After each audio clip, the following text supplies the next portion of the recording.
living in Japan who have some connections to Saipan? Yes. Okay. And so they follow Saipan news.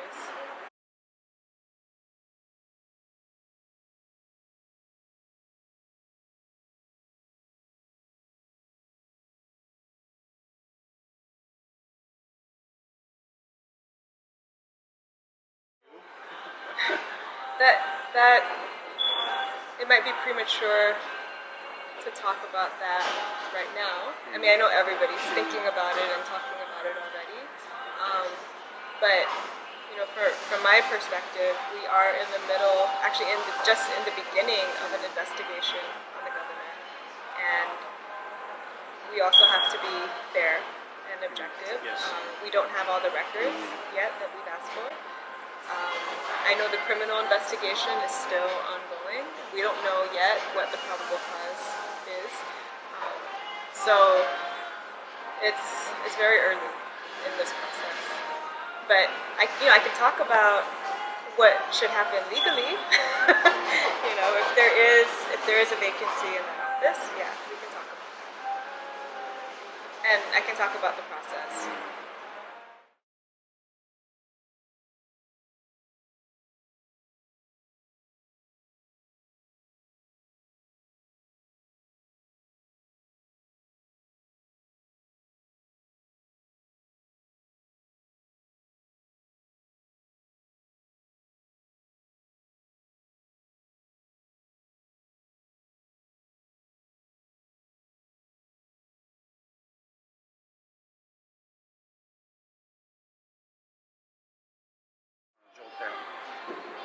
Even Shell gas stations.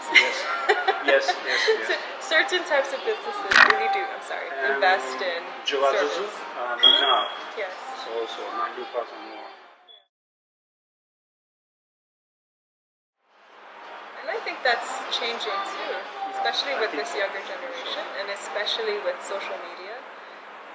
The opinions that people are expressing, you know, and it's their names, their faces, sometimes even going against their own family members who might be politicians. I think people are becoming braver, and we need that.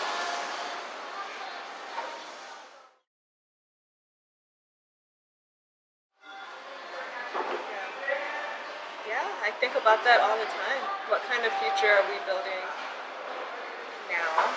And we were talking about education, and right now we are underfunding education, and that's something that I have raised concerns about, my colleagues in the minority have raised concerns about, because it's not just this generation of students that we are compromising, it's the whole future of the Commonwealth, that, you know, all these decisions being made today.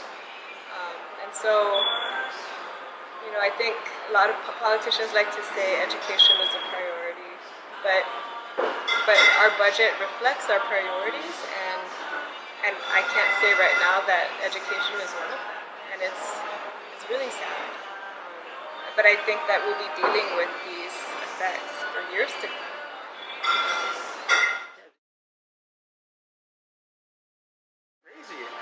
And it's really hard to tell too what's really happening, even just in public education, based on what's in the news, because you see the headlines one day they're talking about shutting down the schools, and then the next day, oh, it was just a miscommunication.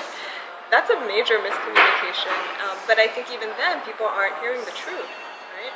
And the truth is that the Department of Finance is not transferring funds to the public school system, or they're transferring it very erratically, so it's not consistent. How do you operate 10 schools, 12 schools across the Commonwealth when you don't know if you can cover payroll tomorrow?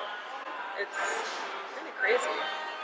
So, and I think the part of our problem is that there really isn't a vision for what this place could be and what we should be working towards. You know, if excellent public schools is part of our vision, and we are producing students that can make a living for themselves, are building the economy, are proud of the work that they do, if that's the goal, then we need to start doing that now, start working towards that. I think we have a lot of cleaning up to do in the government and in the islands. And our teachers are so demoralized, and they have been through a lot. Like, we asked them to do a lot, especially in the last few disasters that we had. We have Hopwood Middle School, they're still operating out of tents. It's more than a year since Typhoon U2. And the teachers and the principals are doing, and all the support staff, they're working very valiantly to continue to educate students, but you can only cut so much, right? And you can only compromise so much. And I just wonder what will be the point at which even the teachers will say they've had enough. And at what point will the Board of Education say, okay, this is where we draw the line. We're shutting down schools until this government can give us the commitment that we need to operate like a normal functioning school system.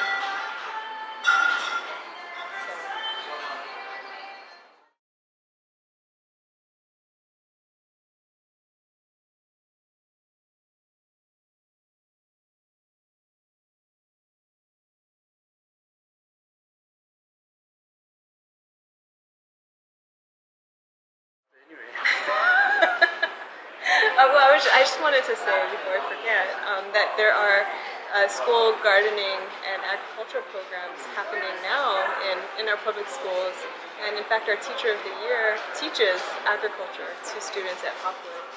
I think that there is so much good that is happening here, and there are a lot of good people here, even throughout our government and throughout the private sector, our schools. But I think that our problem has always been our leadership and the tone that gets set at the very top, right? And if there is no respect for the law, or if there's favoritism or nepotism or just outright corruption, it trickles down all the way to the bottom, right? And then people lose faith, they lose trust, they don't see the point in doing their jobs. And I hear that story again and again from people who, if given the chance, maybe they will do their jobs. Maybe they will take pride in what they do. And we just don't have that right now.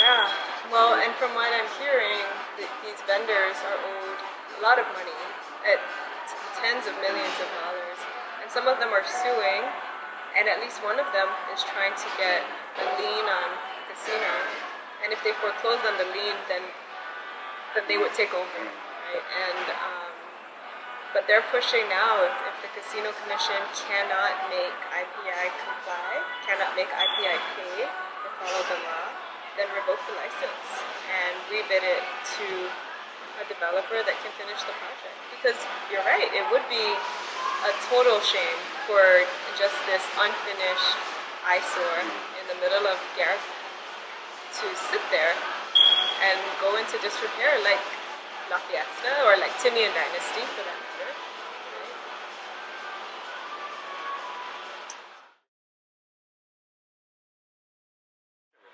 But if the company loses the license and then you just rebid and make it a fair process, because the last process was not fair, right? Then maybe, but I think that our government also has to clean up its act before any real legitimate investor will also look at our government and decide for themselves if this is a government they can trust and do business with too, right?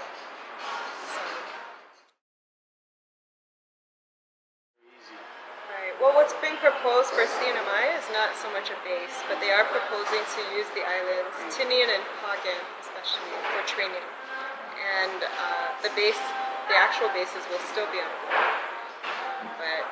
But what we're waiting on now is the updated environmental impact statement, because what's proposed for Tinian and Pagan are pretty intensive activities, including live fire training, bombing exercises, and people here are very much opposed to that, very concerned about it, and I think it'll be a while before we get the updated report, and then we can start negotiating from there.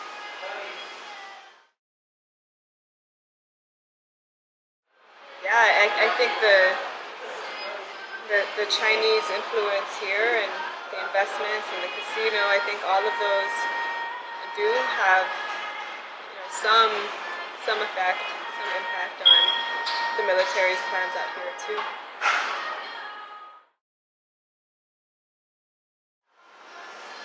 Well, we'll see. The next gubernatorial election is 2022, and my understanding is he plans to run again for delegate this coming election, so we'll see. For me, what's important is, and what I think is missing here is, do people trust their government?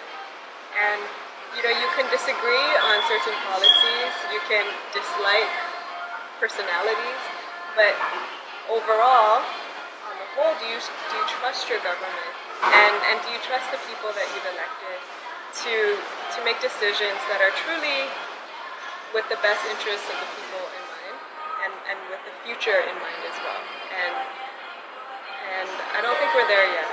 I don't think people even have that basic level of trust. And so I'm not, as an elected official, I'm not worried so much about pleasing everybody. We're never going to be able to do that.